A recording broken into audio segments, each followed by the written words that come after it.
Ironically, the video that is possibly the most requested that I've ever had is also the one that's taken me the longest to get out, so my apologies for that. Hopefully the results are interesting enough for you to stick around and kind of make it worth it. I would mention, if you just want to skip to the results or the video quality analysis, I'm going to leave timestamps over there where you can check out the methodology, the testing, and then the actual video quality results. So if you want to jump to that, you don't want to hear me kind of blabbing on about how we test the stuff or what hardware we're using, then go use those. Otherwise, we're going to start off with talking about what hardware we used, and then the testing methodology, and then jump into the performance, and then the video quality analysis, and then a bit about sort of a conclusion of what's up with these CPUs. So otherwise, in terms of the hardware, obviously we're using a 9900K and a 2700X, but otherwise keeping everything as similar as we can. We're using an RTX 2080 Ti from Zotac to test with, as this is in theory the least bottlenecking card that I can get my hands on, and otherwise is generally just incredibly powerful. And we're using 16GB of RAM, which is 3000 MHz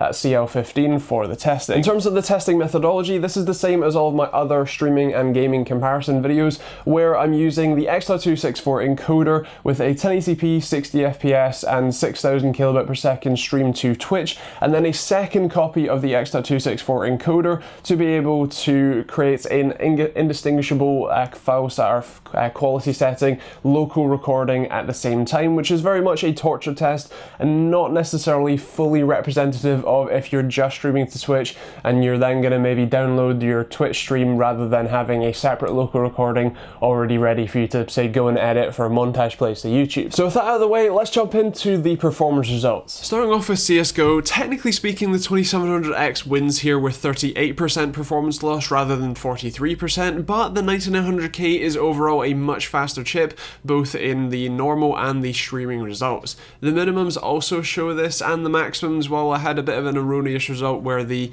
Ryzen chip was actually faster in its maximums, or higher in its maximums, than the stock runs. It's still a very impressive kind of minimal performance loss to maximums for both chips. When it comes to PUBG, again, the 9900K really kind of reigns supreme here with some impressive results both on averages and especially on minimums as well, where we're seeing next to no performance loss on both chips, although slightly higher on the 9900K. So again, a actually very nice and very playable experience on both. And again, the maximums, technically speaking, the Ryzen does lose the most here, although with that said, it's not a very noticeable difference. When it comes to Fortnite, we're actually looking at a fairly close race, although the percentage loss here is actually pretty significant, 39% versus 24%, where the 9900K really kind of comes out on top. The minimums here, we saw actually an increase again on the 9900K rather than Ryzen, and then the maximums again were also pretty close. So overall, a pretty interesting set of results. As you would expect with 1080p testing, the 9900K is the better chip here. It generally just does a better job at 1080p gaming thanks to its IPC improvements over Ryzen, and especially thanks to its clock speeds as well. This is of course no mean feat. The Ryzen chip is still an incredibly impressive chip, and besides CSGO, where it actually lost less FPS in terms of percentage, you're generally still going to have a, in theory, better time on the 9900K.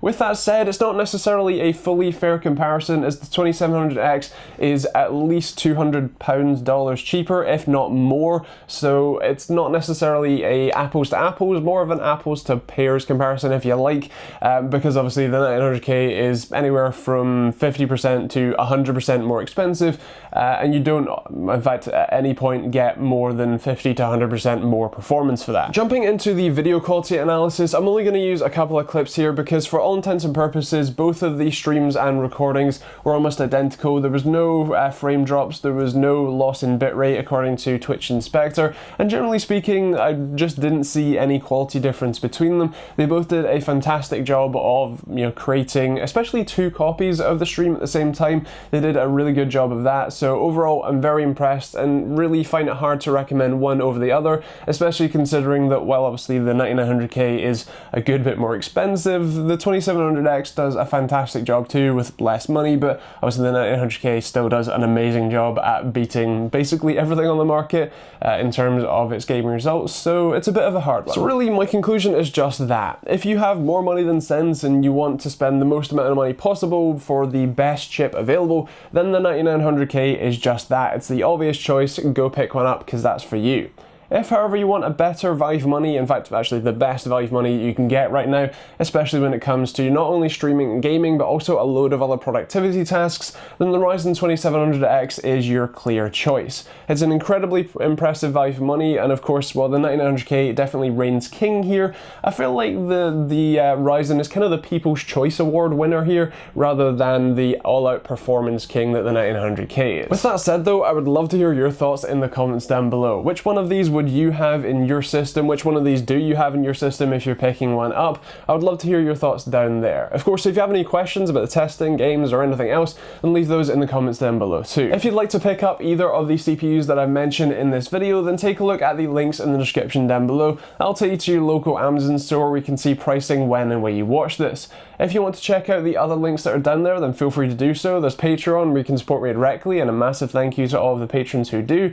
You can also check out the Amazon and Overclockers UK affiliate links, which don't cost you anything to use, but massively help me out and genuinely help me keep making these videos every Monday, Wednesday, and Friday, and live streams on Thursday nights too. You can also check out the subscribe button if you're new to the channel, and there's plenty of other videos over there, including comparisons to the 9600K and the 2600X, which I think you might enjoy if you've enjoyed this one. Otherwise, that is pretty much it. There's plenty of other links down there if you do want to support the channel. There's a load of stuff, but either way, thanks for watching. If you have any questions, as I said, leave them in the comments down below, and we'll see you all in the next video.